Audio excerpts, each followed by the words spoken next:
And Mr. Denny told me that it's my time now. Oh, really? That Shake and Bake is dead. And we just came up with a new nickname. Oh, no, it's so good. We got a new It's nickname. So The Magic Man. Now you see me. Now you don't. That was the stupidest nickname I've ever heard. Is it, Ricky? Because I think you wish you thought of it. All right, you got me. That's an awesome nickname.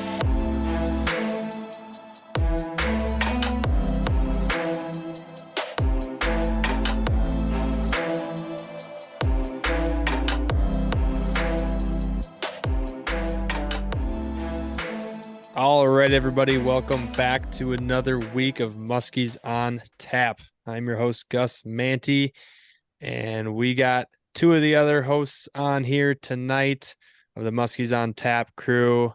I'll just introduce them right away.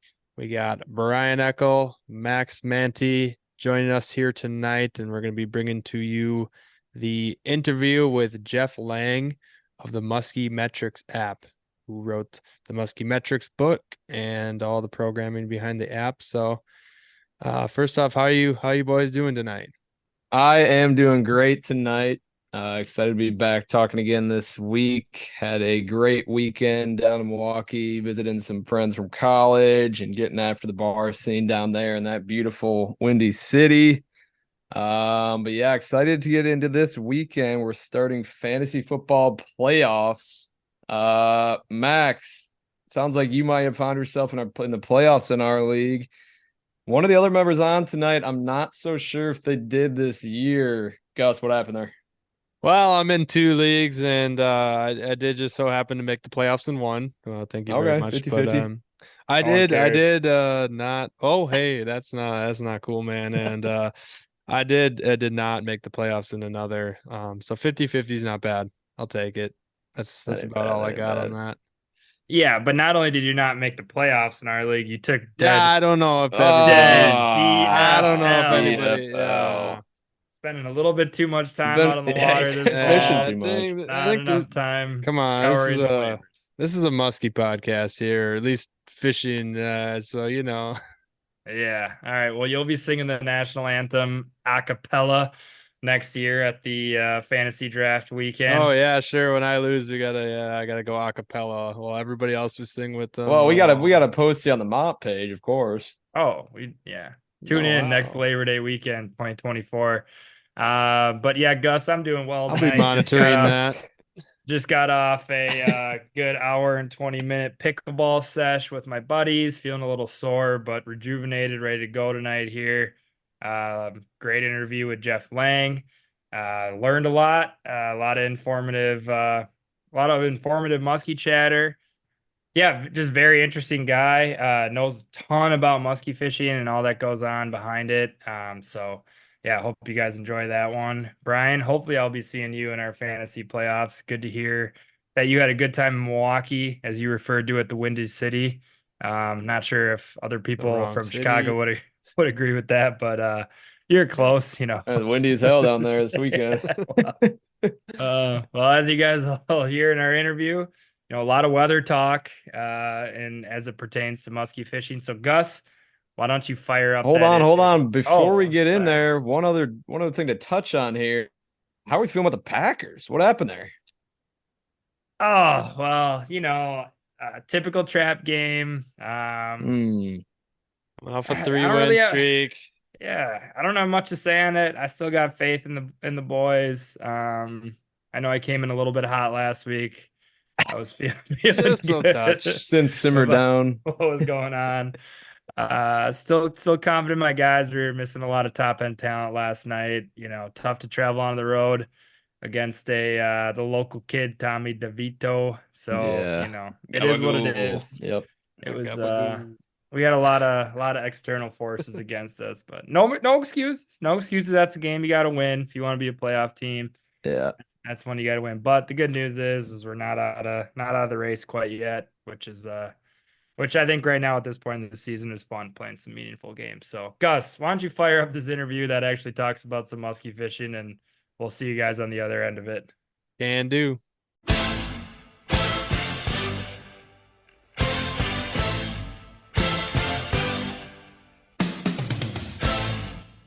All right, guys, we have on the line Jeff Lang with us here, the one of the creators of the Musky Hunter TV app. Jeff, how are you doing tonight?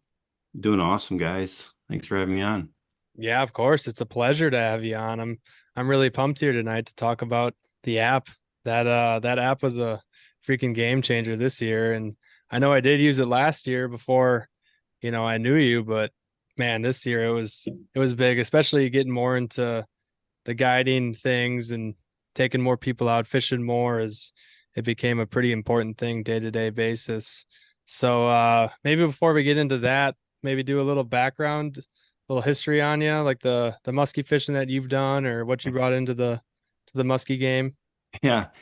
Yeah, unlike you guys, I mean, I've been musky fishing longer than you've been on the earth. And it was funny is a lot of people kind of got into musky fishing by accident. They'd started other things and fished for bass or whatever. But, for us and for our family, it was pretty intentional. We, I was born and raised early years in Appleton, right? So, Shout out. and then my dad was selling tires wholesale, and one of his customers was up in Minocqua, Wisconsin, or Woodruff, so Vilas County. Every other week, he would take my brother or I with him for that run, and he had a friend that had a boat stashed, and we had this huge service truck, and we'd go hook this little 14-foot boat on, and this would have been 1976. And we'd go out on Minocqua Lake and we'd fish Stacks Bay and what's now the Beacons. And there was a big girl that lived in the second, Think boat. she's still there? Don't think so. Be But one old you throw in muskie. there and she'd come out and look at you and scare you. And so that, turned into an opportunity for him to buy into that business that he was selling tires to. So we up and moved there, right? So I would have been 12, and that would have been 1977. And I don't think we were moved in to the house, and my brother and I found a musky bait, still have it laying on the shore. It was a Cisco Kid topper, and we went out and we started musky fishing like crazy. Back then, it was fiberglass rods, really cruddy reels. The rods were 5.5 feet long. And we had a weekend outing, and everybody we knew we would invite up for, what did you guys call it? The bender. Ours wasn't that good, although I think we intersected at the moments of too much beer like you did maybe, not saying, but we had a weekend and we were getting skunked out, and was on a small lake there in Saint Germain in that area. And and back then we kept them. So that was before Muskies Inc., before anybody knew that they were, kind of very few and far between. And legal size was 30 inches. I caught a 29.5 incher and I had to throw it back. And I'm not kidding you, I cried. I was like crying. My dad's like, dude, it's not that big a deal. And then I want to just say, like, a week later or 2 weeks later, the little lake that we lived on, we didn't have a trolling motor. So whenever we had a guest, and this time it was a guy from St. Pius, he was the priest there. He was up, and it was my turn to row. So I was rowing the boat, and my brother and him were casting, and my brother started shouting, look it. And I looked over, and there's this big girl swimming, chasing his bait. So I, of course, put the oars away, picked up my rod, which was a bass rod with a Bagley's Bango on it. Got a backlash, ripped the backlash out, cranked it 3 times, and that fish T-boned it. And so my first legal was a 47.5 incher. Oh my goodness.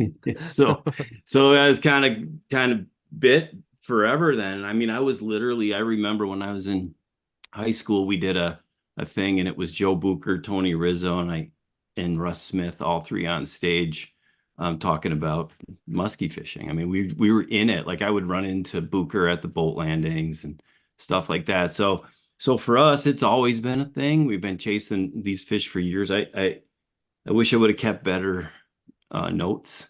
But and Gus knows this. I got a comment or an opinion on pretty much every lake in Vilas County. You sure do. I've been on almost all of them. I always ask you before Oh, really? I got to take you out there then, I guess. I don't know how you Yeah. haven't been there yet. I Yeah. guess, So I don't know. I think that's been my story. My personal best is a legit because I ain't lying because it was 48 and three, or I'm sorry, 49 and three quarters. You were I got definitely not lying.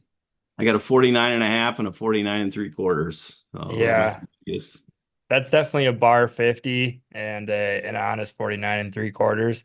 I well, this is fat. I mean, that's a great backstory. It's fascinated me because I think something that I've been really curious about, especially now kind of, fishing a good portion of the Vilas and Oneida County area is speaking with guys like yourself that, kind of grew up in it and fished quote unquote back in the day. Sorry to say that or use that phrase, but Dude, I wear it like a badge of honor. yeah, I mean, and as well, you should. I mean, you guys were pioneers back then. I mean, this is before all the technology, the dumb stuff we're using these days, and you guys were going out there and figuring it out. So I guess question would be, now that I'm sure you still have getting up to the area a little bit and fish here and there, but what have you seen as like a major difference from, back when you were roll trolling? I mean, outside of the fact you guys were keeping these things Yeah. and roll trolling and all that stuff, what's the biggest change you've seen in the Vilas and Oneida County area fishing wise? Yeah, for sure. And I do get up there a lot. Great. I got a place in like the Flambeau. Oh, that's right. I probably spend 100 days a year in the boat. Okay. Not all day. I ain't like Gus. I in a couple hours maybe in the morning in the afternoon. Not many of us are. But yeah, so I think a couple things. We didn't realize back then, the embarrassment of riches that we had, right? The fish they're not in tune to things going on, right? They didn't get it like they do now. So the fish were not, aware that they were being pursued. And I'm not saying they're smart, but they're just more skittish, I think, now than they were back then.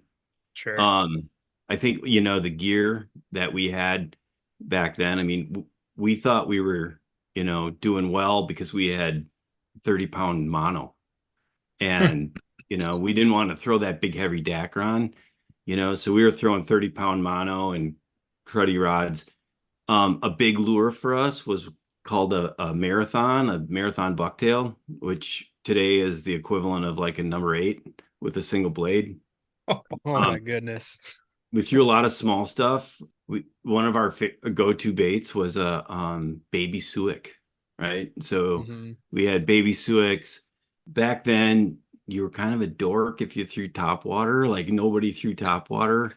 So it was, and when my first paycheck, I worked at a Hardee's, and the very first paycheck I got went to Tony Rizzo. And I gave my dad a guide day because my dad kind of thought he was, 20 was something. So got a guide day the soonest day he could take me because that was when his Father's Day, it's June, right? So Right. I called him in May, and he said the soonest day he could take us out was Halloween. And we went out, small boat. Tony had a Tuffy Esox, not an Esox Magnum. So it was a 14-footer. And we were out there, and a big bait, like the biggest bait in the box was a creek chub pikey, one of those. So I mean, it was very, very different. The fish were not as aware of what was going on. There were more of them. I don't believe that, actually. I think there's just as many now, but they were a little more. We didn't know what was it like fishing with Tony Rizzo? Did he do anything that kind of made you think like, oh, I should be thinking about things differently? Was there anything out of the box that he pulled out on you that day that kind of made you turn your head? So I'll tell you something about Tony Rizzo. Like, I fished with him one day, and I was 16 years old, and I'll send Gus the picture someday of that one. But at the end of the day, he had asked us, he's like, what do you want to do? And we didn't want to go for numbers. We were looking for a big fish. Sure. I think in our family at that time, because I hadn't caught my fish yet. At that time, the biggest fish we had was like a 40-incher. And so we were looking for a big one. So he took us to big, deep Cisco water. And we were throwing. And so that was different for us because we were out in the open. So we were out, on Halloween out over 35 feet of water. And he's like, we're not going to see fish. And then fished all day, nothing. Drifted up on, he was a great guy. Drifted up onto the edge of the weeds. He said, well, I'm going to pull the sucker in. You guys can just throw one more cast. My dad turned around, instead of throwing out into the deeps, he turned out and launched one up into the weeds. And 46 and a half.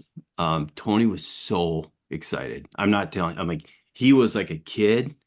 He was like super jumping up and down, high-fiving. Oh, that's cool. Yeah, and and of Wow. course, again, we kept those, right? Right. That had to be, I'm not sure when that was, but we kept that fish, and he never ever forgot me. And it was about 30 years later, 25 years later, he was the guest speaker down here in Appleton at our Muskie Club. And I walked up to him and he goes, Jeff Lang. And he, and That's really cool. Tony, I quote him in my book. So I wrote a book on Musky Metrics. I quote him in there, and he will say, the moon is stupid, nothing matters but the weather. He would say that to everybody.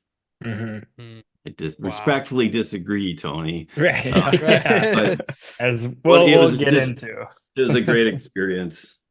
Oh man. Yeah, that's really cool. I mean, I've really only heard myths and like kind of legend stories. I've actually never talked with anybody who's fished with them. So that's kind of cool to hear. He was awesome. And the other thing is his muskies look so huge because he was like 5'7".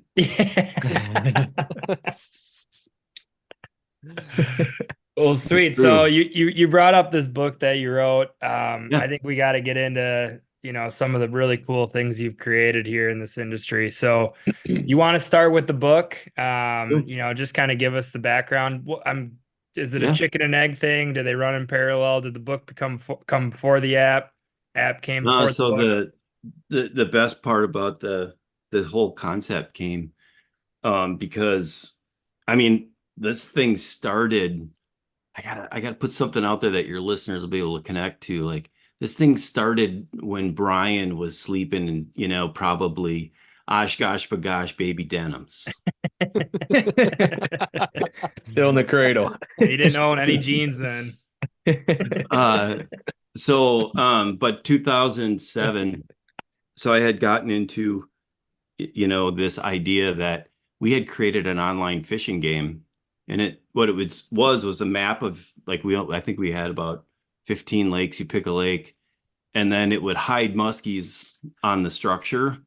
And then you would move your little boat around and cast. And if you got near a muskie, it would show the fish and then disappear. And part of the game was the more fish you caught in the least amount of time and the bigger the fish, then you'd get more points. And this turned out to be something that was pretty cool. And I didn't know Jim Sarek at this time. So I called him up out of the blue and I just said, hey, I invented this thing. It's an online game. Do you want to do it? Right. And he never got back to me. But back in those days, we still had answering machines because, like, we didn't have cell phones yet. They weren't that prevalent. And I came home one time and my wife Maren said, listen to the message, and it was Jim, and he said, like, I want to hear about this thing. So what happened was, it turned out, and we launched this thing. It was called muskyhuntergame.com, and people could go and try to compete against each other. We had contests and everything else. Well, it turned out it was too easy. If you put your time in, you could figure it out. You could game it. And so I had to come up with a way to make the game different every time. And being inherently lazy programmer, I decided that what I would do is, instead of programming like when the moon was up, because it told you all that stuff, instead of programming all that, I decided to hook the game up to the National Weather Service and just randomly pick a day. And then I just kept tweaking it, and the game got harder and harder based on how accurately it put in the actual day, like the clouds, the humidity, the pressure, all that kind of stuff, rain. And so what happened was, it was a game, and then the iPhone came out, because before that it was just flip phones. And when the iPhone came out, I was like, well, we could put this real time for legit on the phone. Jim was like, don't tell anybody this. He's like, we got to figure this out. And so we did. And so the idea that we could mathematically figure out all these different weights of influence buckets. And so sometimes pressure was the most important thing, and sometimes the moon was the most important thing. Sometimes the moon was super important and you had a major, but you also had like humidity and a front, and in those cases, the moon is almost who cares, and it was like it turned out to be pretty obvious that there was a legit pattern in this. And so we did it theoretically. Like I would like program stuff and he would, essentially test it in his head. Like if this, and this happened, tell me, is it really good or just kind of good or whatever? And then we put it out in the app. And then, so it started off as just kind of a game, literally. And then it turned into something. We launched it. The first version was not very good. So phone apps in 2010 were really hard to program. And, moving the data and keeping it connected back and forth to the weather system was hard. Mm-hmm. And so kind of dudded out. And then we redid it, launched it again in like 2018, and then really dialed it in. And that's when it went from like a few hundred people to thousands of people. You said, what would you say? 15,000 before we started recording here, you said 15,000 people have downloaded the app right now. Yeah. So close to 15, probably just under in that sense. I want to say like 2018. And it kind of comes in waves. Naturally, it comes when guys are together because they probably tell each other. But also the big ones happen this time of the year, holiday, when people are together and they're showing each other. And I cannot count the number of people who've caught their personal best right when the app told them to. Gus, you got anything to say about that? I'd have to say it got me dialed in. That one caught right on the green spike of a pretty average day. I mean, especially just average looking at the sky. I mean, it was bright and sunny the whole day in November, and then it cooled off. Clouds kind of rolled through, sunset. There was a moon midday, didn't get anything during that. There was a moon hour and a half, 2 hours after dark. Obviously didn't stay for that. It was well below freezing, but yeah, it was the sunset bite. That's when the app had the biggest spike in the day too. And my 49 3/4 came right when it said it would. Also a late fall fish, cold water. I feel like late fall is pretty important there too with the peaks, because they don't eat as much, as we've kind of talked about here in the podcast a bunch, and everybody just firsthand fishing in the fall compared to the summer. Yeah. See, you guys are talking about these spikes though. I mean, unfortunately, this is a podcast. There's no visual, obviously for people that are listening to this to see. But Gus, you mentioned like a green spike. Jeff and Gus, you guys kind of want to just like talk about what that actually means, like what the app looks like, how it works. It'd be great.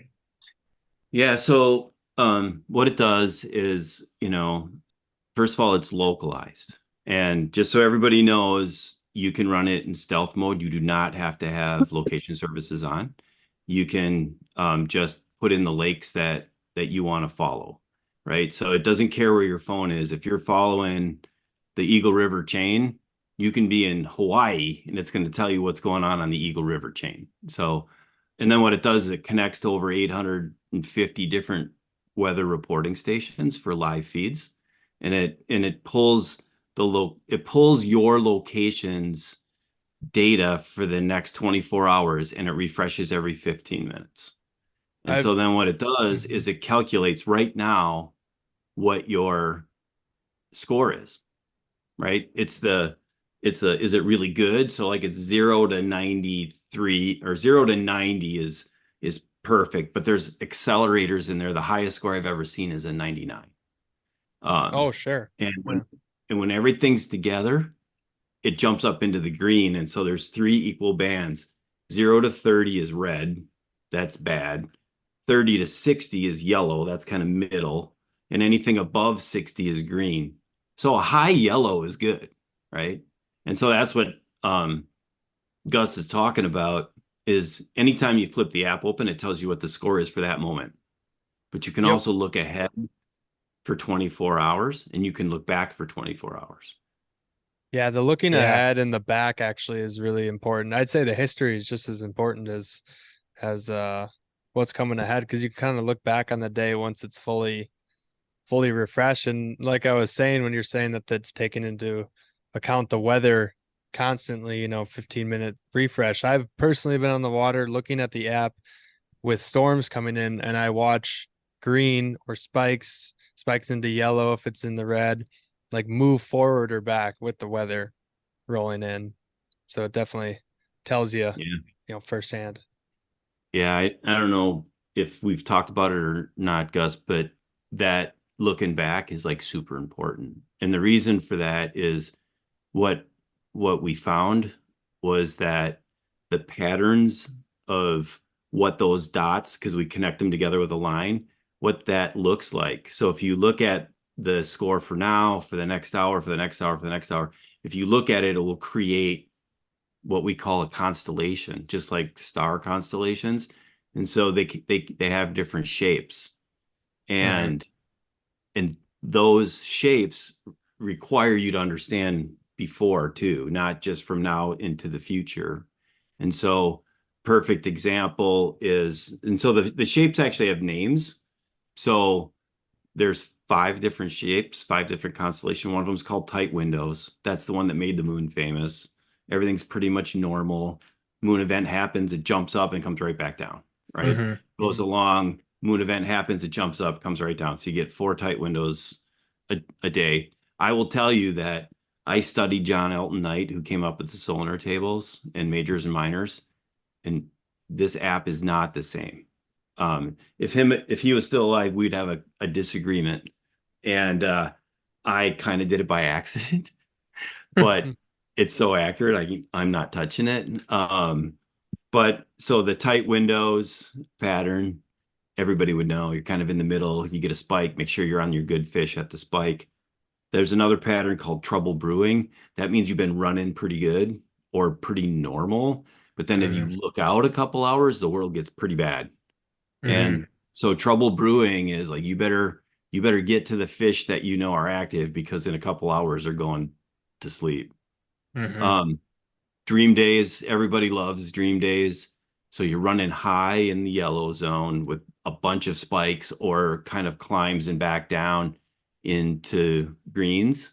So you could be just like right underneath green with, just moon events or whatever. Those are called dream days. The best one we ever had was 3 boats, 6 guys on a lake in Canada. We had 65 follows and six fish in the boat that day. And one guy got 3 of them. One of them was a 49.5, his PB, right on the spike. Then the front went through, and the next day is what we call the brutal reality. Everything's in the red, right? You're coming out of something good, but you're living in the red. Everything's down below 30. Because these things, they have accelerants, but they have depressors too. So bad things can happen, like high pressure is a depressor, and it pushes your score back down. And when you're in the red, I have never had anyone tell me that they caught a fish in the red.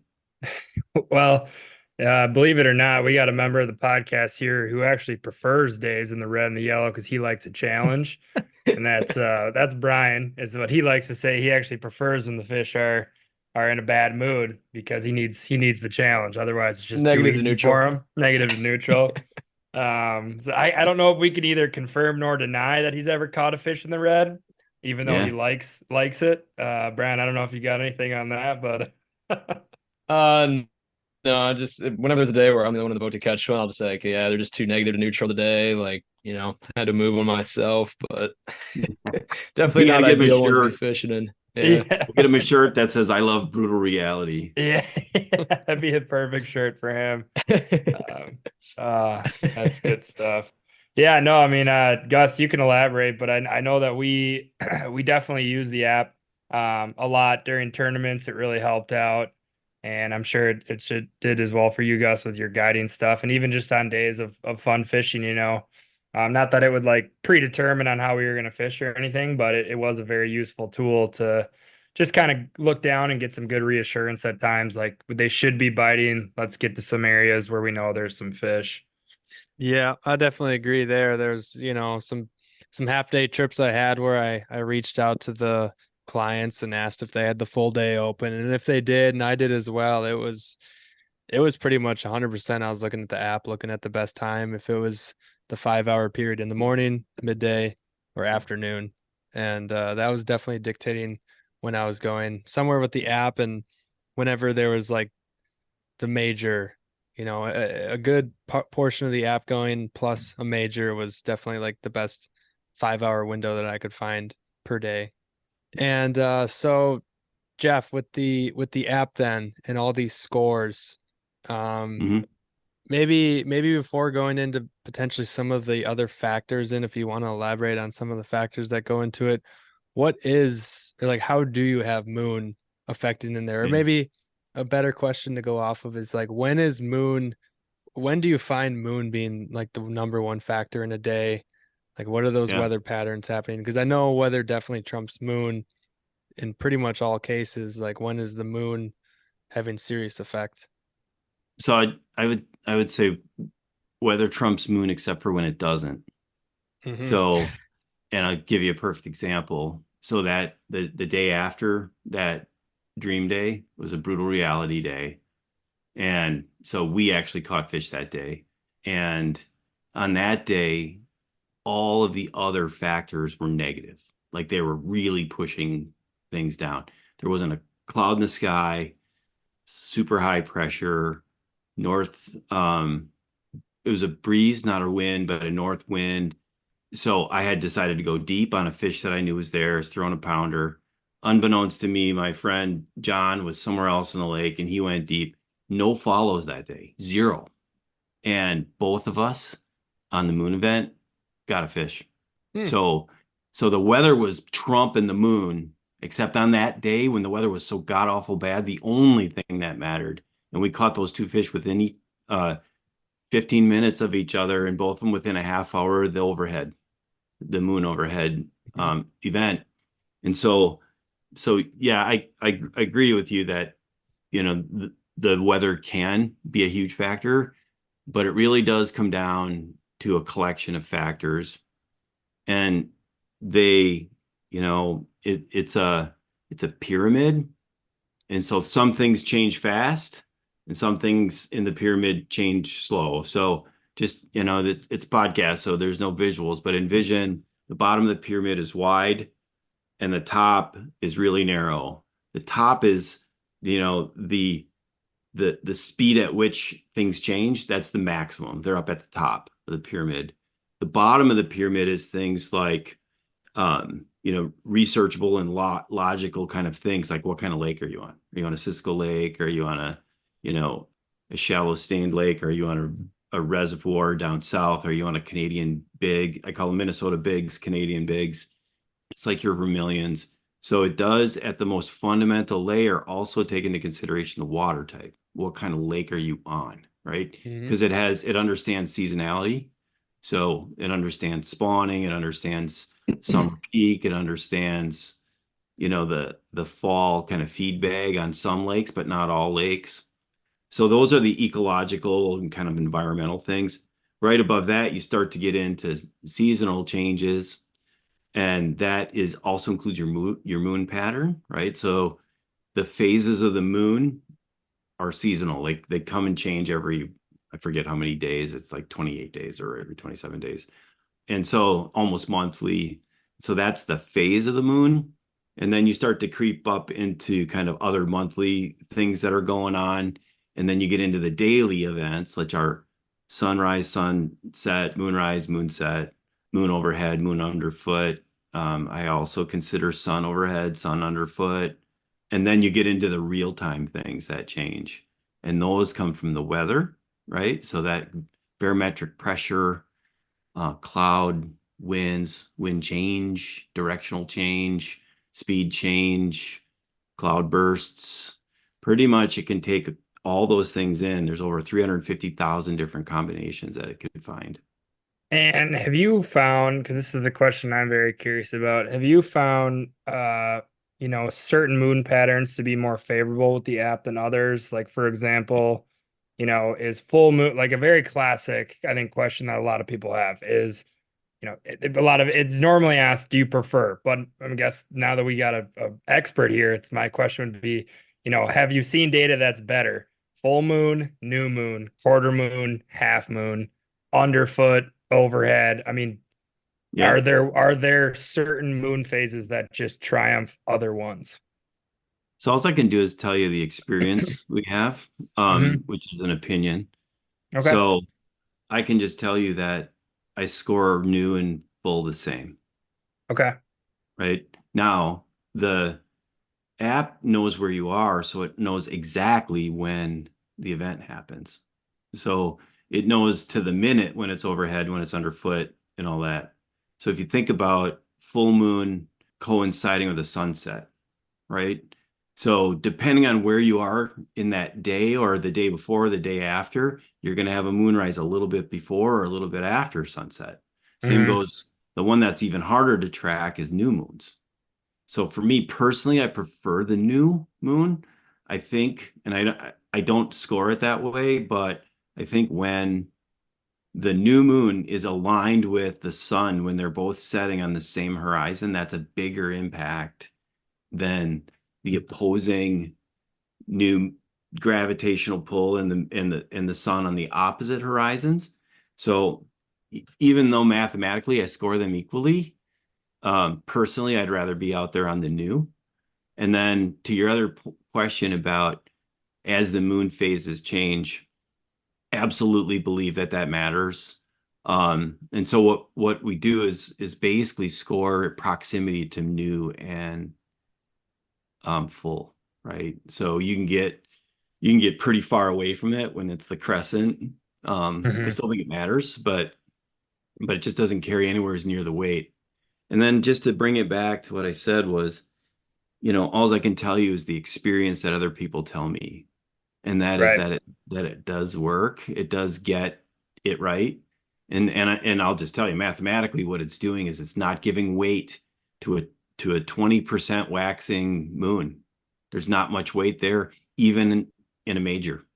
It's still Hmm. there, but it's nowhere near what it is. When you see the greens and you're living up, you know, um, in the upper portion of medium to high for a long period of time, it's because there's a good moon going on. Hmm. And I also don't think that's a coincidence that, you know, personal bests come, in those relationships to those big moon events as well. That's what everybody else knows too. Right. Yeah. And there's definitely like the factors in the first quarter and last quarter that I know have been, talked about by many where you got the majors coinciding with sunrise and sunset. And I definitely see the spike in the app telling that. Like I know you're saying it's got more weights on the Yeah. full and new moon, but I see the app pulling the weights when those majors coincide with the sunrise, sunset, the major sun events each day. Yeah. Those Yeah. are So big to ones. just kind of like demystify it a little bit, what we do is we take every factor, every possible factor, score it on its own, and then we Mhm. blend them all together. And then we put them in the context of what has happened before and after. Right. And so that moon influence you're talking about, Gus, with a quarter moon happening at a set around the same time that the sun is also setting or rising, because they're calculated independently, they're going to accelerate each other. They're going to give each other a bonus. Sure. Yeah. Oh shoot, I had something. So I'll just tell you a story while you're thinking that back up. Is Yeah. Jim Sarek and Steve Hiding, they were incredibly important in the development and the dialing in and the accuracy of this thing during the development and the testing. So we tested it for 10 years. During the testing of it, Jim just kept telling me I was getting it wrong with humidity. And I kept like blowing that off. I'm like, humidity, who cares? Who cares about humidity? It's Hmm. the fish lives in the water. Like, I don't know, how's the fish know it's humid? Um, so I just, and then got an email one time from Steve, and he said, He said, you guys got it wrong. I checked the app and the app said it was just a regular night. He said, but there was a frontal system coming off and it was timing the frontal system good. Like you could see that the frontal system was coming in about 2 a.m. He said, but he had this huge muggy, like dead calm summer night, right? Yeah. And it should have been good. And it was not scoring it good because it was a mediocre moon. And so he said, you got it wrong because he landed just a brute, like a 48. And he sent me the picture to prove I had it wrong. And so then I decided it was time to get into humidity. Once we figured out humidity, the accuracy of this thing went through the roof. Yeah. That's pretty I could cool. definitely say that humidity plays a big factor in fishing. I mean, I know I know we've had some really good, especially like on, the quote unquote cool ways to musky fish, bucktails and topwaters. Like when that humidity is going, it seems like, those types of baits really shine. Like I Mhm. think back to a lot of the topwater fish I've caught. A lot of times there's, that that kind of thickness in the air, whether there is low clouds or whether the sun's setting and you can still feel the heat's kind of holding in the air. Yeah. Um, Always seems to be on some of those like good evening topwater bites. Gus, I don't know if you had something to We add talked there. about that a lot this year. Like anytime the Mhm. wind would pick up and the humidity would kind of blow out of the area, Yeah, we'd go right. through a drought, and then like we'd immediately one of us would say it like humidity cut out, and now we haven't seen anything in hour and a half, whatever. Yep. It Yeah. just feels like it's shut down out there, so it's definitely weird. Yeah, that's what I was gonna add there pretty much is like the back half of what Max is saying. When the humidity was there, we'd have the good bites, or we could kind of like tell that something was happening just as fast as that happened. I can count on my hand plenty times over where we can feel that humidity be gone and we're just like, uh-oh. We can all like feel it in ourselves, like it's Yep. gonna suck like a lot Yep. for hopefully an So there's hour, a sometimes a reason. day. Yeah. And if you want to explain a little further on humidity, I Yeah. think we'd be all ears on that. Yeah. So there's a reason. So I just had to figure it out. I mean, if we're going to program it in, because I mean, I'm assuming everybody's figured that out by now. That's what I do for a career. I fish for fun and I get paid to be a computer, software guy. But so I needed to understand what was happening in order to figure out how to write a mathematical algorithm that could sense it. And so what happens is, first of all, there's no such thing as humidity. Humidity is the kind of coming together of temperature, dew point, and elevation. So your elevation above sea level is super important when calculating humidity. So I live right by Lake Winnebago. Lake Winnebago is 800 feet higher than the Bay of Green Bay, even though they're connected through the Fox River. So one of them is significantly higher than the other one. So humidity will be different depending on where you are. And so what we put into the app was an understanding of your local elevation, right? So if you say, again, even if you don't have your location services on, if you say I'm fishing in Vilas County, it's going to take the average kind of height above sea level for Vilas County. Then what it does is it takes the dew point and compares that with the actual temperature. So I believe 100% humidity is when your dew point and your temperature are the same. So if you have 70 degrees and you have a dew point of 70, it's 100% humid, right? That's when you start to get condensation. That's when you get dew. That's why it's called the dew point. So what happens is, and again, I had to research this, when water vapor goes and evaporates into the air, it's actually lighter than dry air. So if you think about it, when a frontal system's coming in and a low pressure system comes in, that lifts the pressure off the lake and it lights up the food chain. So the bugs hatch, the bugs come up, the little fish start eating the bugs, the muskies eat the fish, right? So low pressure comes in. Humidity is like a little low pressure accelerator because the more humid the air, the less weight there is on the barometric pressure. You So that's why.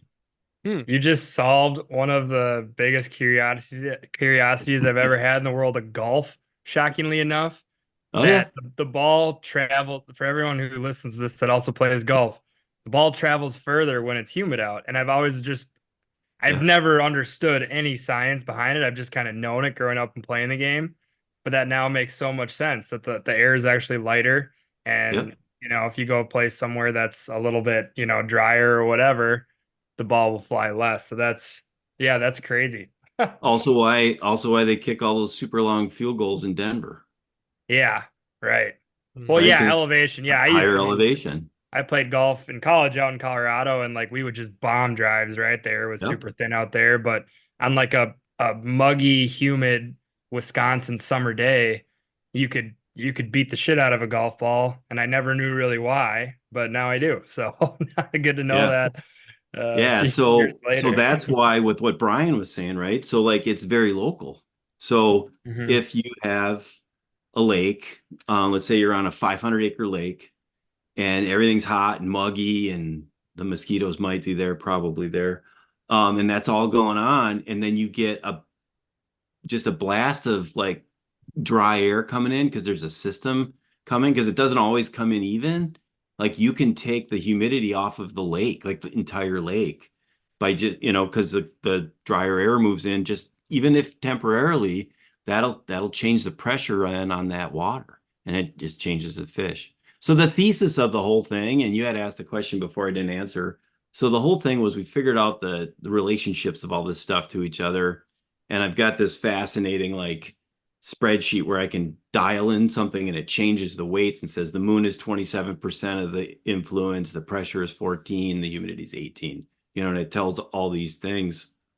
And so what we did was we figured that all out, but then decided during COVID when everything was locked down to write it up in a book, to kind of put it in place so people could say, well, wait a minute, if that's happening and this is why humidity happens and why it matters, what do I do about that? Right. So if that's going to happen, if I can see that's going to happen in 3 hours or 2 hours, maybe I should fish different. I think you just hit the nail on the head on what people probably listening to this want to know a little bit more about is, okay, great. App is telling me that it's, it's a green score. We're in the 90s. I need to be out on the Yeah. water on my best spot. You're saying that, maybe you fish a little different. So how does Jeff Lang approach a spot Yep. when you get, a score of 95 for the next 2 hours? Yep. What are you doing to go out and tackle it? Yeah. So if we're coming in, let's call it a tight windows pattern, right? Which means it's okay, but you're going to have some small opportunities. And usually what you want to do is maximize your time. So during tight windows and also dream days, it's a run and gun pattern, right? Because the fish are going to hunt you down. They're going to chase you down. They'll see your bait 35 feet to the side and come to you, right? Yeah.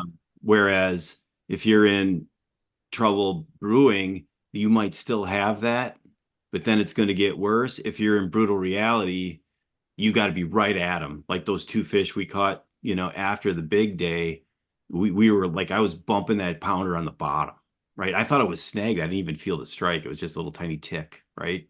So they're just so lethargic that you got to change your strategy. So on a good window, if I'm in a good window, I'll cut my cast in half. So I get my boat halfway closer to shore. Like if I'm fishing a shoreline or a weed line or whatever, usually I'm out pretty far and I bomb throw it. And then I want a lot of cast to give that fish a chance to strike it before it goes into the 8. If it's a good pattern, I'm up closer. I cut the length of the cast in half, usually go to a faster bait. So that's not a dive and rise time for me. It serves, heck isn't the glider. A lot of times you get those windows in the summer and that aligns well with bucktail, but not really with a top water. I mean, I suppose you could move fast with a prop top water, but not a walk the dog or anything like that. So I want a bait that I can go super quick with. Usually I change color, right? Even if I'm on a crystal clear lake that I usually like to use natural patterns on, if it's really good like that, I know they'll run it down from the side. So I'll go with like a gaudy color, right? So Interesting. yeah, so I used to fish Whitefish Bay all the time on Lake of the Woods, which doesn't have anywhere near the quantity of muskies as the rest of Lake of the Woods, but they're big super tankers in there. And so normally I'm throwing blue silver with silver blades, or black with silver blades, or black and black. Except for when that's happening, then I'm throwing the gaudiest clown looking thing I got with fluorescent blades and everything else, because they're gonna run it down. And so I Yeah. want them to, they're gonna sense it. And the whole thesis of this whole thing is they don't eat because they're hungry, they eat because their bodies tell them to. And so they're gonna sense it. I want their eyes, which aren't the greatest, to see it, and I want them to be able to move fast. And so when it's in the green, I'm doing stuff that people might think is a little weird. That's fascinating. Brian, it's like you're fishing in the green all the time. Gaudy colors. Weird. Fluorescent orange. Fishing Yeah, weird. unconventional. Need it to Not- happen. Your time to throw out your neon pinks and your, whatever else. Oh, Hey, you know yeah. the pink one. I'm the orange guy. oh, that's right. Yeah. Oh, So yeah. he's doing that all the time. So when Yeah. it crosses this pattern, it works. Yeah. I gotta keep that in consideration. Then I gotta jot that down. Check out the app. See when Yeah. Brian's hammering them on his all orange bulldog or Yeah. bucktail. See if I have any chance that That whole day. Yeah, this might be a out there question, Jeff, but it just crossed my mind when you're talking about, or when Max was asking, like, what are you doing during this time, and you're talking about baits. Anything? Is there anything? I mean, I don't know how you could incorporate this. You might not have ever thought about this. Is like putting bait considerations into the app, like almost a recommendation. Almost, Mhm. if it knows the type of water you're on, if it knows the time of year and all this specific stuff, you Yeah. think there's anything in the future that could tell you like, hey, this is Yeah. a great time for bucktail topwater. Hey, this is a great time for rubber deep. This is a great time for rubber shallow, different stuff like that. Just recommendations. They're not, hard, fast. Yeah. rules. So one of the things with the app is I want to keep it. So first of all, I don't think I've mentioned this yet. There is no charge for the app. It's just free. You can get it from the Google Play Store or the iTunes App Store. So the goal is that we're helping people catch muskies, right? And so there are some things in there that we put in on techniques and different lures. There's a whole thing in there about forage. So it'll tell you about like what about whitefish, what about ciscos, what water temps do they spawn at, all that kind of stuff. So we kind of kept it pretty factual, and it's kind of, the app is supposed to be, at least at the time we did it, kind of the, information in your pocket, whip it out, look at it, and put it away. So, but when I wrote the book, we got almost done, and if you've been to any of my houses, you know that I love to start projects and don't finish any of them. So remodeled this house in 1994, and I still don't have the trim done. But I had to finish the book. You can't publish an unfinished book. And Sarek sent me an email. He's like, this is awesome. Now we got to start talking about what lures to use during the different patterns. And so there's a chapter dedicated to each one of those 5 patterns. And then there's recommendations, not necessarily on specific lures, but on types of lures. Like when you want to throw rubber, when you want to be throwing bucktails. And so, for example, if you're running and gunning, you got to be throwing something that's fast. I tend to downsize too. During those moments, I tend to go bigger when I'm going slower and things like that. And so, not yet in the app, but we definitely thought about putting it in there and doing kind of a real-time lure suggestion, but haven't done that yet. Well, I mean, just kind of going back here. I mean, I think that's all great because, something that you touched on before, you and Gus were talking about the history, right? Being able to look back on the day and being like, okay, there was, maybe you're not looking at your phone that day, right? You're just out, you're fishing, and you end up having a great day or whatever. You're just with buddies, and then you look back and you see on the app, yeah, we caught that fish around 2:30. There was a green spike during that time. And then you kind of remember, oh, well, this was going on in environmentally, weather-wise Yeah. at that time. I was throwing X bait, I was doing X retrieve, and then you kind of start to build that Rolodex of memories. And so I think, at least for me, one of the biggest things that helped me out with the app to become maybe just more of an intuitive fisherman in general was like starting to kind of build those memories, that Rolodex of memories of like, okay, that day was great. The app was saying it was, in the green all morning or whatever. We had an awesome day. I was throwing this, I was doing this, and it worked out. So then, like, you can kind of repeat that, whether it be the next weekend you're up there, the next week you're fishing, or even the next year. You go out in Vilas County and you're fishing a lake in June, and you're like, hey, do you remember last June when we had a really similar weather day? And it was, the weather conditions were like this in the morning, we were throwing this, and then boom, it kind of happens again. We've had that happen a lot. Yeah. And I've just noticed that since I've started using the app and looking at it, that like I've been able to kind of draw off of past experiences. And so, you get to the point where obviously the app's very helpful. Yeah. But there's almost times when you can almost kind of start to tell, like, oh, I bet you the app is going to say it's really Yep. good right now or whatever. Yep. And so I think, you're talking about, you want to help people catch muskies. I mean, that's Yeah. case in point right there. That's, I think how it's helped me for the most part. Like I still look at the app, but I do feel like now I can kind of be a little bit more just intuitive with it all. Yeah. So I I think that's a cool thing. feel like, Max, I feel like you read the book. I Because did there's not. a story. Disclaimer. There's a story in there. I will though.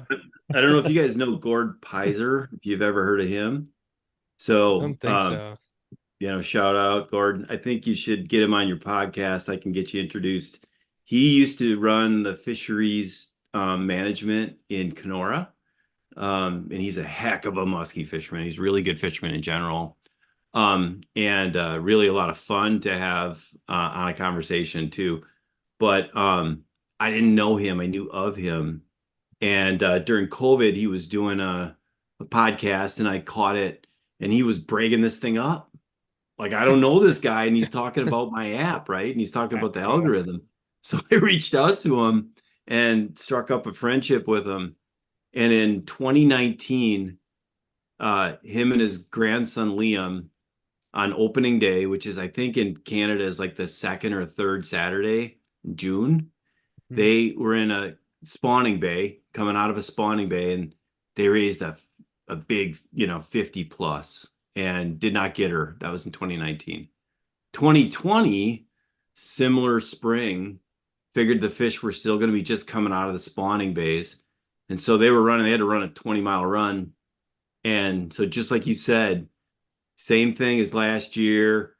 He was thinking about it.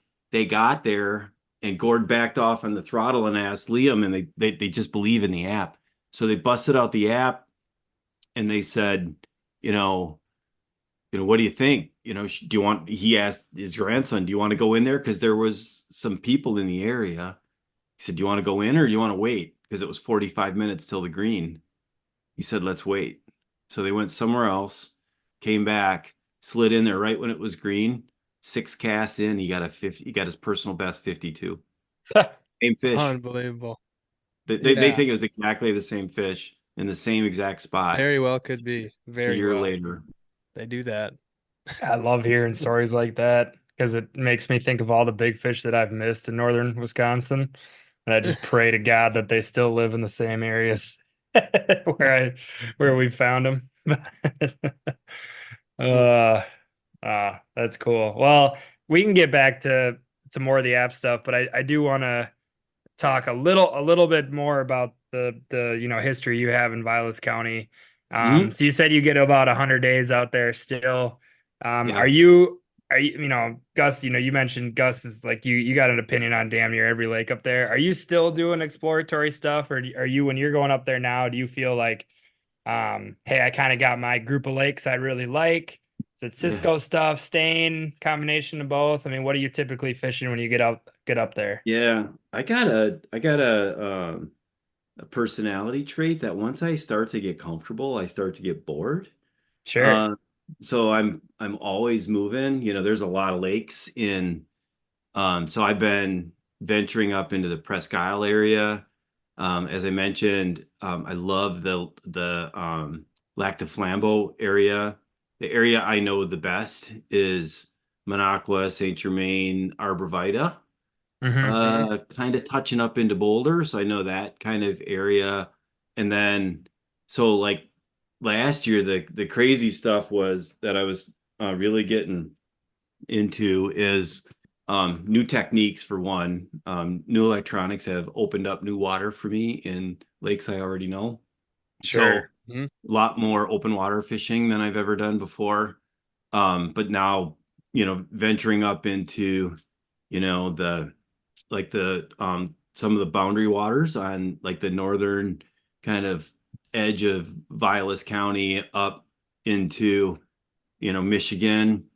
And then the turtle flambeau flowage has been just a huge jigsaw That's a puzzle for me. beast. It's so different. And it is actually literally different lakes connected together. And those fish out there are like linebackers, man. There's no skinny fish out there. Even if they're short, they got some, beef to them. So yeah, so I'm an explorer. I'm a high information guy. I like to go try new things. And then I fall back to the stuff I know, especially if I'm taking somebody fishing, right? Sure. And then I'll fall back onto, I am a clear water guy more than I am a stained water. I think probably at least 75% of my time is on Cisco based lakes. So yeah, it's just an embarrassment of riches up there, to be honest. Oh, yeah. It's Yeah, unbelievable. we've talked about it a lot on just any given day, especially, for somebody that has finite amount of time and during the summer to fish. It is a conundrum at certain days to figure out which body of water you want to fish. I know we've opined many long nights over a lot of beers on what we want to do even the next day, just on these weekends where we'll have buddies up and we'll be, just shooting the shit and like we'll make changes. I mean, I know Brian and Gus and I, like Brian and I always have our opinions, even though we're not up there through the whole week. And we'll have bodies of water we want to go check out or fish. Gus has got other stuff. And it's like, it's really hard to all of a sudden just put a pin on the map and say, okay, we're going to go fish here today. Cause there's just so many goddamn lakes. I mean, it's so tough to figure out where to go. I'm sure you guys don't do this, and I'm sure Brian doesn't give you guys grief when it doesn't work out. No, he's oh, we should have went the other one. No, I've never heard that before. I will say though, as I've said this in the past, that Brian's got a knack for making some pretty good calls. So I think he's earned his stripes now where he definitely's got some hot takes, if you will, but Pretty hot. We got a guy times like that. they work We got a out. guy like that. His name's Brett. We call him the dog because he's like a hunting dog. We're like That's we're spot cruising on. across the lake wide open, and like he doesn't have an opinion all day long. And all of a sudden he'll be like, "That'd be good," And we've like now if he does that, like we're doing it because if the dog says it's gonna happen, it's gonna happen. That's hilarious because Brian's nickname growing up was B Dog. So There he is. Yeah, this works Be out way hunting too dog well. now. yeah, B he's hunting dog. he's our hunting dog. That's for damn Dog. sure. I mean, he's always a search bait right up in front. Yeah. I get his tongue out. Maybe when I'm fighting a fish. Yeah. Okay, so Jeff, now that we've talked a great deal about the app, do you want to maybe tell the listeners on where they can find it, like the exact name, maybe if there's like a setup to go with it, and anything else involved with that? Sure.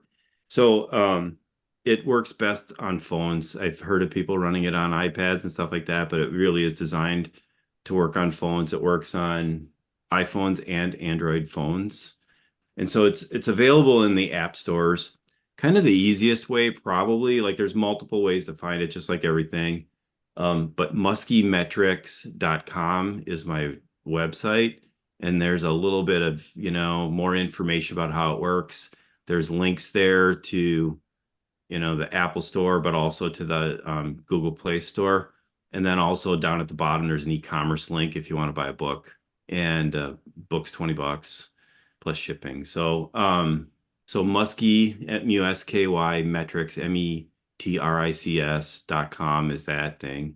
And if you're actually in the app stores themselves, because this thing was developed in conjunction with Jim Sarek and Musky Hunter TV, and if you go back and look, we actually did a TV show on it once. That was a blast. I got to fish with him and Bill Sandy on Lake of the Woods for 3 days, and we were testing the app. That was awesome because those guys know Northwest angle like the back of their hand.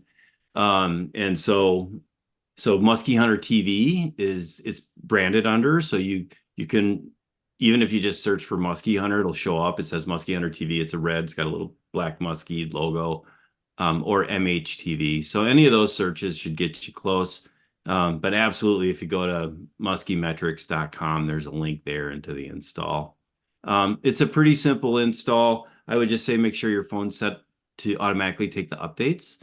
So if somebody does find something that's not working, so every once in a while, especially Google, they'll roll out something to their phone that breaks apps, and then we'll have to make a fix. And then that fix will get pushed out. And if you have automatic updates on it, it'll just update. And again, I'll just say it one last time. When you do the install, it'll ask you if you want location services on. If you turn on location services, then you just hit follow me, and it just, wherever you go, it gives you the right reading for the lake that you're on. But if you don't want to do that, because you don't want to share any of that information back to us, we don't share with anybody, but that's also fine. You can just say no to the location services, and then just put your lakes in. There is a list of lakes. You have to manage your lakes. We got time for another funny story, Max? Yeah, absolutely. We got all the time.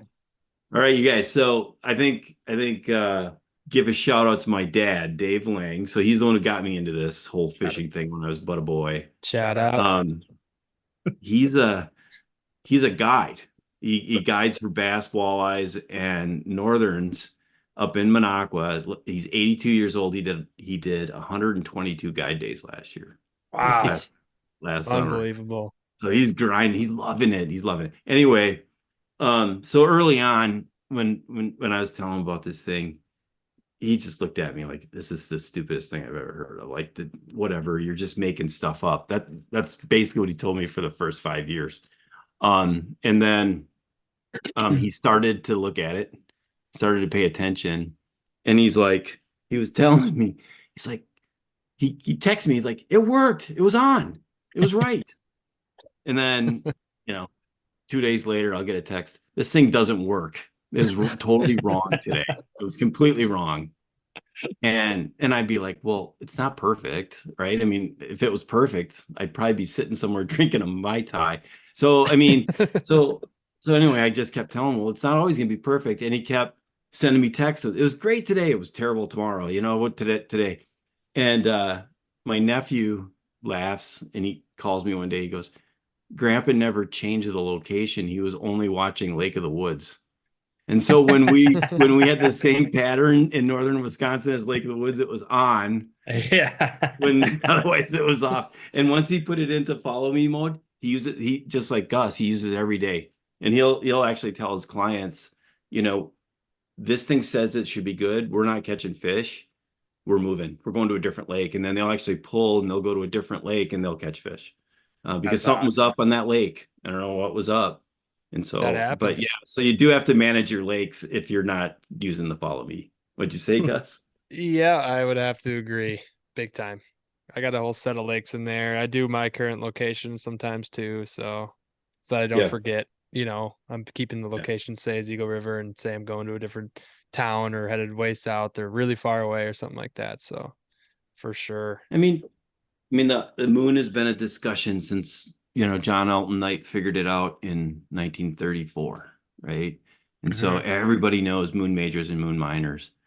And, I just think it's time to go beyond the moon. Like this is not a replacement for paying attention to the moon.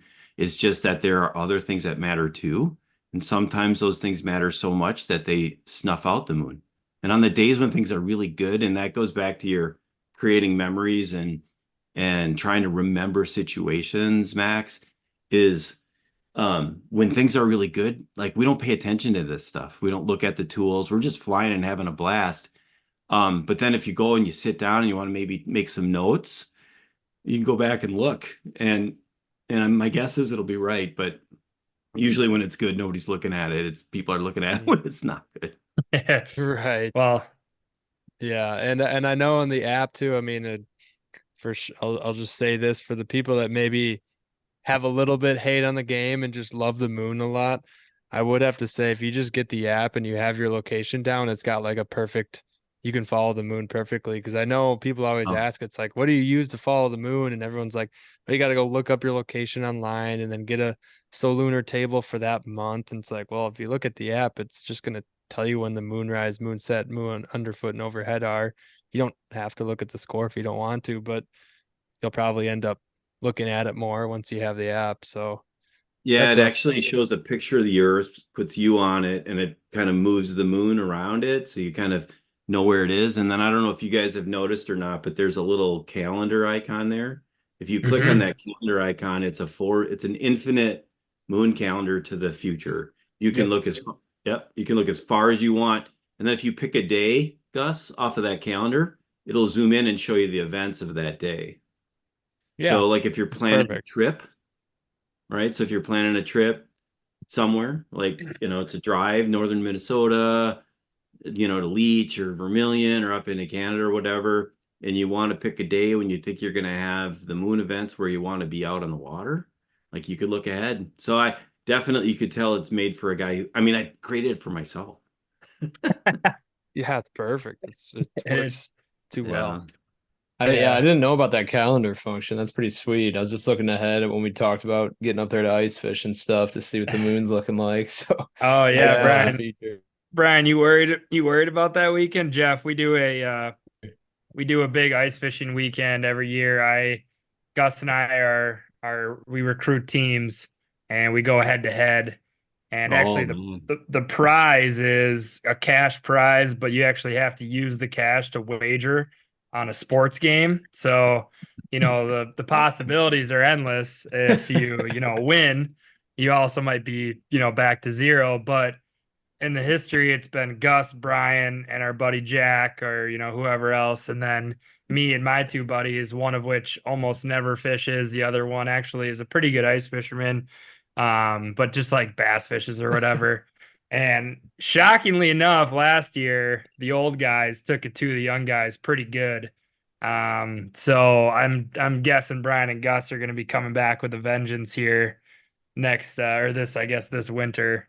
We just Uh, scheduled the date. We So will. Brian's yeah, got the game plan. we do total inches Mhm. just like across the board, Okay. it's any game fish that's, it's either walleye, pike, or bass. Okay. Muskie too, obviously they're not in season, so Not probably I don't know if really. I've talked about that, but like pike, bass, or walleye, and it's just total inches. That's It fun. makes for a pretty fun weekend. Yeah, that's pretty cool.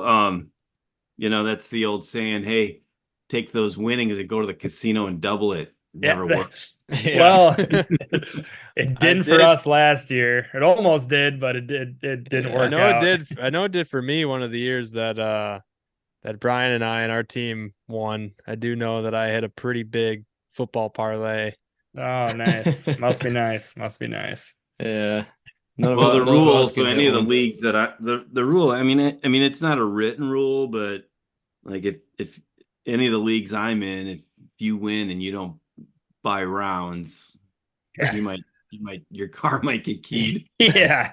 I like that rule. Here's the sore winner at that point. All right. Well, we can't thank you enough for hopping on here tonight. This was not only very informational, but a lot of fun. I was fascinated the whole time. So, I'd love to have you back on in the future. And yeah, I just can't thank you enough for taking the time tonight and chatting with us. Yeah, I appreciate the opportunity. As you could tell, it's been something I've been working on for a long time. I just, it is like definitely musky fishing is art. Like you have to be an artist. You have to figure out what you want to do, how you're going to do it.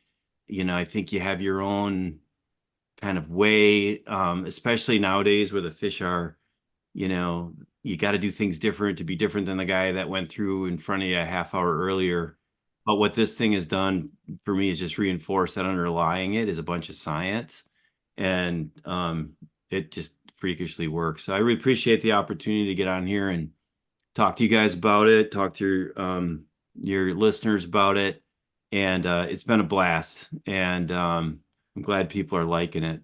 Oh yeah, for sure. And we definitely hear the enthusiasm that you have talking about it and, presenting this. And I think this was great information for the listeners to kind of hear a little bit more on why the app works how it does and maybe why they're getting bites when they do. And overall, like you said, it's free and it's just going to help anybody, even the people at the top of their game, who fish all the time, to the people who get out on the weekend or maybe less than that. Like, it's perfect for everybody. It's not targeted at specifics at all. And you're right, it's musky fishing. It's your own Yeah. art, big time. You kind of just go from there. Yeah. So Plus, it's musky fishing. So if you try something stupid and you're a failure, it's like it's musky fishing. Nobody catches anything. yeah, right. Yeah. It's just that's what you can always rely on. Oh, muskies be muskies. They're just doing Yeah. musky things today. Good stuff. All right. Well, yeah, enjoy your holidays. And we'll stay in touch. We'll continue to be advocates for the app. There's no doubt about that. So if anybody Awesome. Thanks, listening to man. this hasn't checked it out, please do, because definitely was a fundamental part of our success this year, and I'm sure will be next year as well. Thanks, guys. Appreciate it. Cool. Thanks, Jeff. Thank you.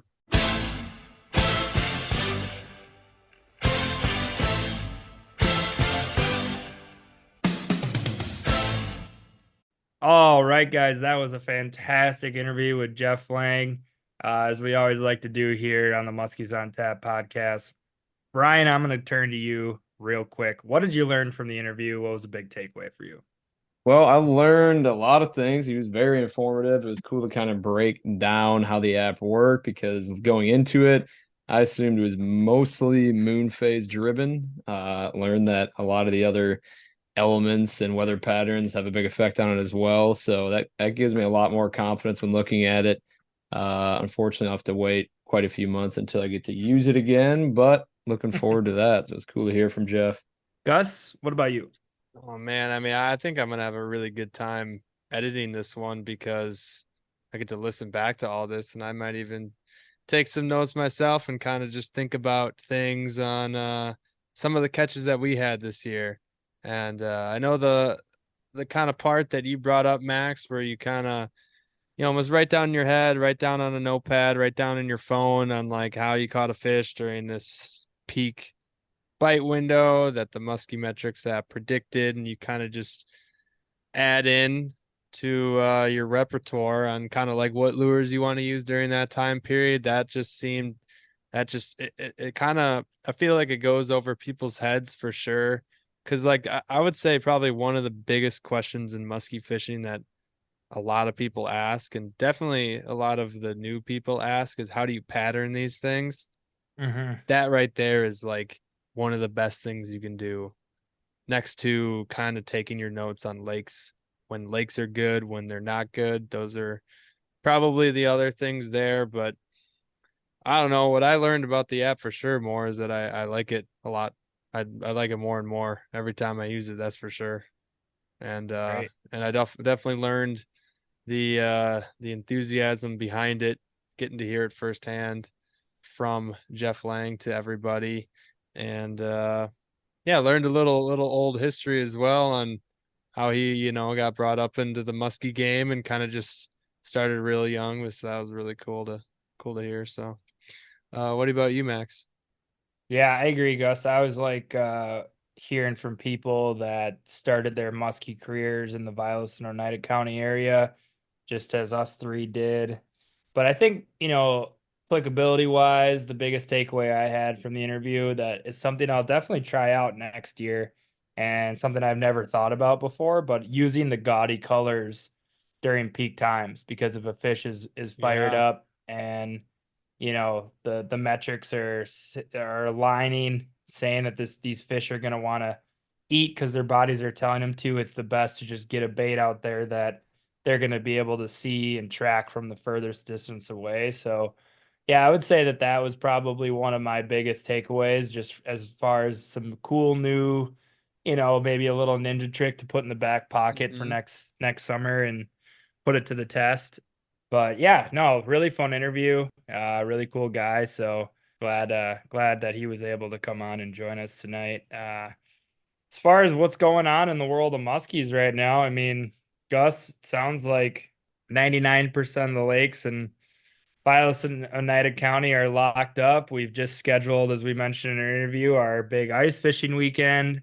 Sounds like you're going to be spending a lot of time out on the ice. You and I are going to be able to get out over Christmas break.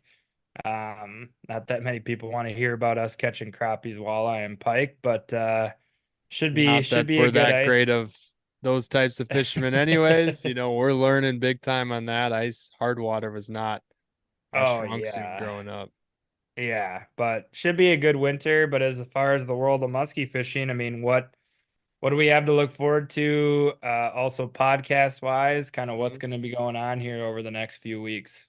Well, from what I can see in the next few weeks is that I think you're really gonna like the guests that we're gonna get on. I think we're gonna have a really strong, group of people that we're gonna be bringing on throughout this whole winter. And I'm really looking forward to it. And I think we're gonna have a lot of really cool musky discussions to go about. I mean, because this is just this is when we got to do it. You speculate on bites, you speculate on cool new techniques, you talk to new people in different areas, and you learn new things. And that's just kind of it's gonna help build us as musky fishermen. I hope it builds, the listeners as well into it. And I'm just looking forward to that big time and looking ahead on our schedule as all of us at Muskies on Tap here. We're going to be busy during the holidays just like everybody else. And I think there's going to be a week where we're going to take off from doing the podcast. We just might not be able to get the dates in time for getting a guest on. It's going to be a lot of juggling, and I think we went strong during the year. We got our reports out. We got a bunch of good guests on this summer, which was really awesome. And I think we're just going to take that week off, and then we're going to come in hot and heavy in January, big time, and get on as a ton of guests. And yeah, then after that, we're probably going to be talking a little bit about the show season.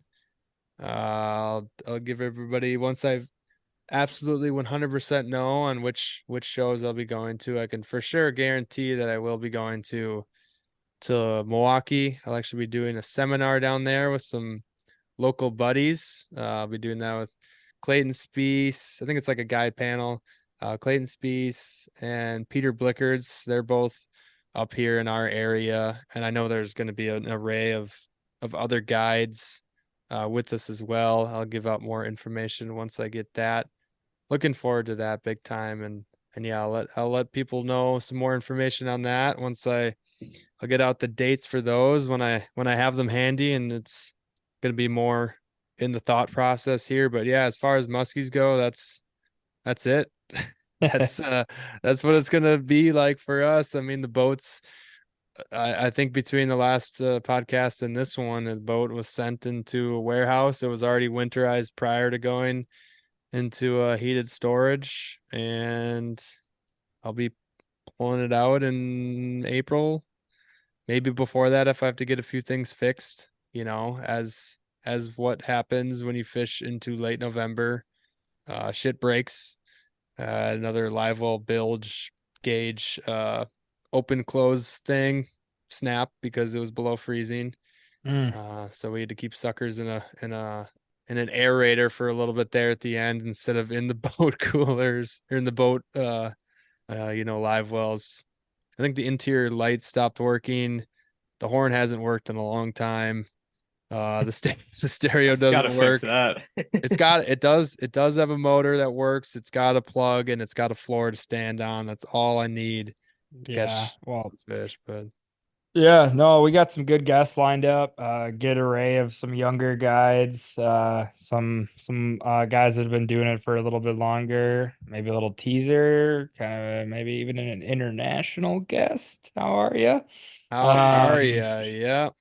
But I think how are you? Hey, that's a Hey, little clue there, a little nugget for our next guest. But I think guys what up the north. people really want to know is what show is Brian going to be attending this year? Where can the people find Brian this winter? What Muskie show are you going to be at?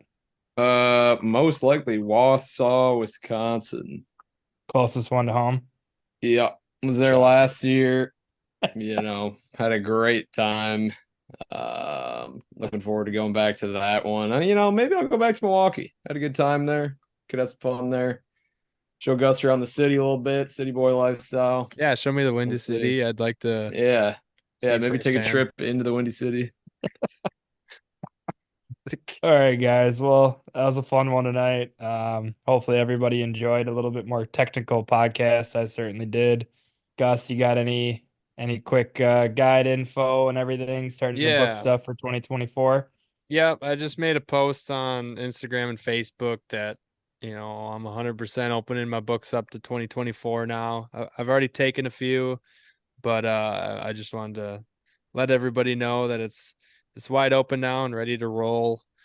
And you can also reach out to me if you're looking for maybe like a gift certificate for Christmas to give to a significant other, friend, buddy, family member, whatever, for the next season, and get in touch with me and I can send you one of those forward, and then we can, chop dates whenever we get the chance, whenever they get the gift. I can also very easily do that for birthdays coming up in the spring. In the springtime, obviously, you got Mother's Day in May, Father's Day in June. Those are great gifts to have.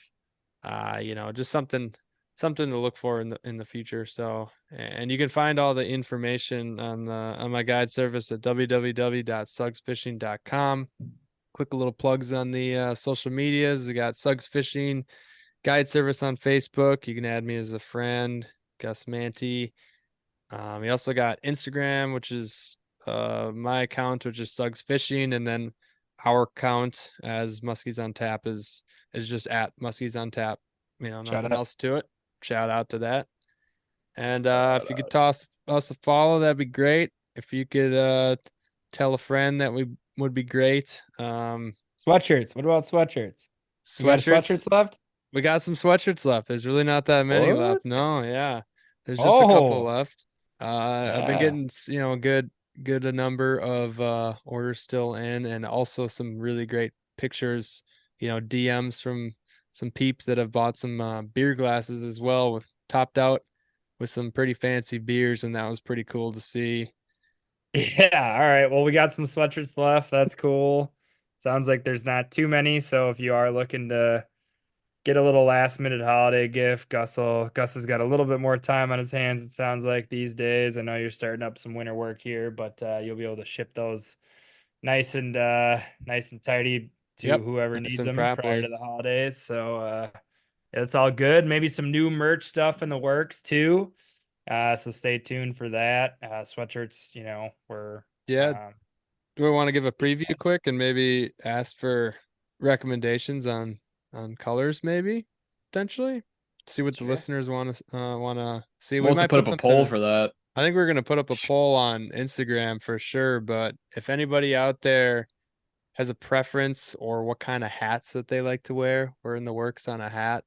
And we're kind of working through some typical hat colors, something that most people would wear, like the grays, blacks, greens, brown, a lot of the natural colors. So it would be great to hear from you guys, the listeners, on what you like best. We would definitely like to hear that. Or any For sure. brand or embroidery services that anybody's used in the past or knows that's really quality, makes great stuff. We're open to fielding those opinions and options as well. Yeah, and I think we're gonna get maybe even a little bit into some alternative logo designs as well. So might look into that a little bit. Yeah, You can yeah, add your work. No, yeah. yeah. I mean, that's something we're definitely gonna look into. I'm also working on a logo myself for my guide service. We might incorporate that if for thinking it's looking pretty dapper on some of the clothing items. I know maybe Max and I will look into some team shirts for the PMTT next year. Swag out. Some sun shirts, some sun hoodies. Oh, brother. I think y'all should just go with the tank tops. Nah, you don't want to see me in a tank top. What you mean, dog? It's just I mean, don't All want to right, be too gents, intimidated out there. I got a few months of gym time here. Yeah, you'll get dialed in before the summer. You'll be chilling. You ripping pounders at Cave Run. Facts. Oh yeah. All right, gents. I think that wraps up All another pod here. Had a blast with Jeff Lang again on tonight. So, and thank you guys for listening to this episode of Muskies on Tap. Brian, you want to take them away? All right, guys, thank you for listening to this episode. It has been a pleasure talking to Jeff Lang about Musky Metrics, an incredible app. Make sure everybody goes and checks it out. Cannot wait to get into fantasy football playoffs this weekend. Shout out Lanky J, about to get that ass whoop, boy. Make sure y'all hit me in that DMs if y'all need help in your fantasy football lineups this weekend. Shout out Jeff Lang one more time here. We'll catch y'all next week. Peace.